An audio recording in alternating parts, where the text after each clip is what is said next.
Hi, good evening to everyone. Thank you very much for joining me.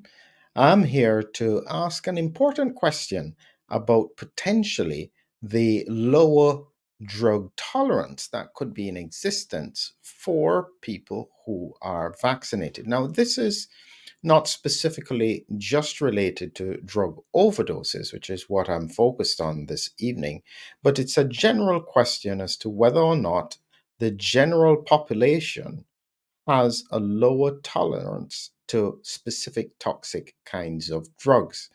It's an important question because if it is relevant, we should be advising people to be very cautious. Generally, you don't want people to be using anything that is toxic, but even if they are, you want them to recognize the limitations of safety. Now, why am I even thinking of this? Well, as far as I'm concerned, when it comes to any adjustment in the way how health is operating, the first question in my mind is always, could it be related to the elephant in the room? Now, some people may say, no, you need to have evidence that the elephant is the problem. I go completely the opposite way. I say, no, if something has changed, you need to prove to me that it is not the elephant that is part of the problem. That's my approach. You can agree or disagree with it, but it is what I believe would be the safe way to make sure that we're not missing relevant things coming out of the pandemic. So before I start, I'll just like to remind you, if you had missed this presentation below, I'd like you to take a click on the link and try and see if you can view it at the discounted rates for the course. That's for those people who are interested. But getting back to the point here, lower drug tolerance in the vaccinated. What really am I talking about? I'm focused on Vancouver, Canada, and this was because of a very interesting bit of work that was done. So, in this paper here, we have that British Columbia, they were trialing drug decriminalization. The paper was published in February 2023, and they were highlighting that British Columbia is taking on the huge step of decriminalizing the possession of small quantities, not all quantities, of illicit drugs, including cocaine, methamphetamine, ecstasy, and opioids like heroin, fentanyl, and morphine. So, this is the baseline that I'm coming from. And in truth, it was largely because of a comment that somebody made about when they had seen Vancouver recently and they saw the amount of um, people who use drugs on the streets. This was relevant, that it caused me to think about it and go and look in a little bit more detail as to whether or not this could possibly be relevant to what was happening in relation to drug deaths. So I'll highlight here another important piece of the puzzle, and this is looking at the unregulated drug poisoning emergency dashboard in British Columbia. So this information is all freely available, and the link is below for anybody who wants to peruse it. And what I was looking at here was the paramedic attended opioid overdose event indicators.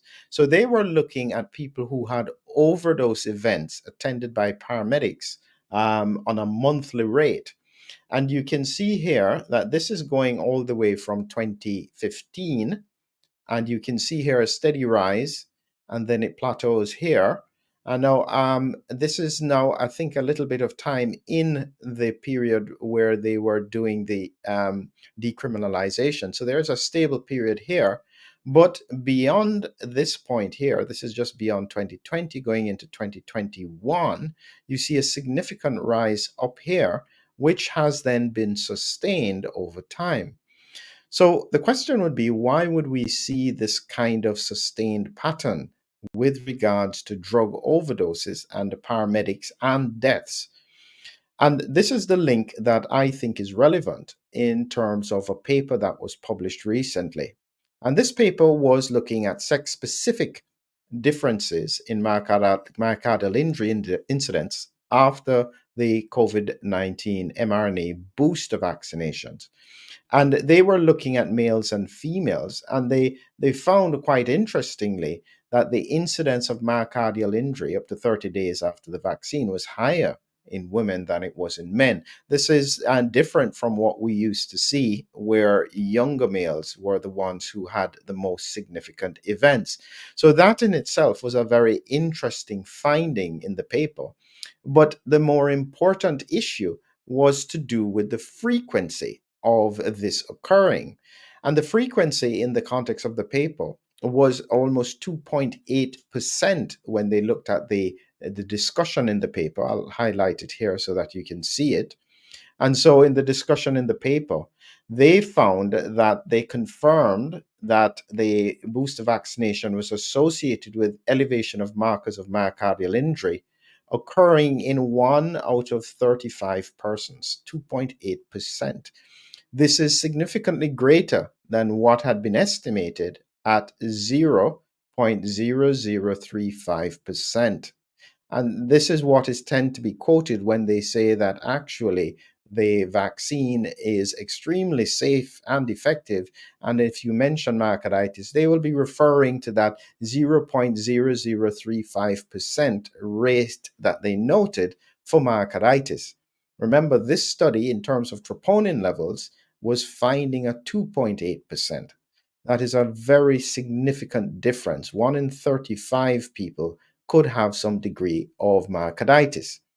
This is where it gets really interesting in the context of this group of people in Vancouver, Canada. Why would I select this? Well, they did a very interesting thing in this area, and it was really a good public health strategy at the time. They were targeting drug users in Vancouver for vaccination. And I guess their view was that if they vaccinated the cohort, they would reduce the spread of disease and therefore get out of the pandemic earlier. Additionally, they would protect them from severe disease. That was the theory. I guess they didn't realize that the vaccine doesn't, in the long term, protect against infection, and it does have an impact on the severity of disease. So, what they were doing as a whole was actually quite good. It's just that it may have had some unintended consequences when they looked at the outcomes in the longer term. And when I go back to this article here, I found it very interesting. By the end of March, 91% of people in the local health area, including the downtown east side, that's the area that has the high uptake, they had 2 doses of the vaccine that the study had found. And this was the situation for this region. That's very important. So they managed to achieve a significant vaccination rate, even in those who were on the street and who were using drugs. As I said, that was a good public health strategy. But in the context of the unanticipated outcomes, then that could be quite a concern. Here we have the British Columbia government news highlighting the unregulated drug supply chains claims 184 British Columbians in June of 2023. So this is just in 1 month that they had 184 people die. This was quite significant, and it's really catching the attention of the public health regions. They have found that fentanyl seems to be the major driver of unregulated drug deaths. And so it could be something related to fentanyl use. It could be that the drug has become adulterated. But whichever way you take it, my question is, has that cohort now got a lower tolerance for being exposed to some of these drugs? In the past, their heart could have taken the overdose. Maybe they wouldn't have ended up with arrhythmias, abnormal rhythms of the heart. This is again not known for certain, but if you have done an autopsy on these patients and you haven't found a clear cause of death, it's either going to be because of the damage to the respiratory center where they stop breathing with an opioid, or potentially because the drugs are being mixed, you can have a myocarditis kind of picture where they got an arrhythmia that led to death. This is an important point because I think it is relevant across the broad population. If 1 in 35 are having evidence of even mild myocarditis, they should be cautious with regards to their exposure to stresses on the heart. How long? I don't know. But until there is adequate research, until the scientific community has done its job of making sure that people are not at higher risk, especially in an environment where we are seeing higher rates of excess deaths in highly vaccinated regions, it raises the point that there is far more work to be done to make sure that everyone is safe. This is the situation we have now. The responsibility is not to prove that there is a problem. The responsibility on regulators is to prove that their actions over the past 2 years has actually been safe for the public. Have a good evening.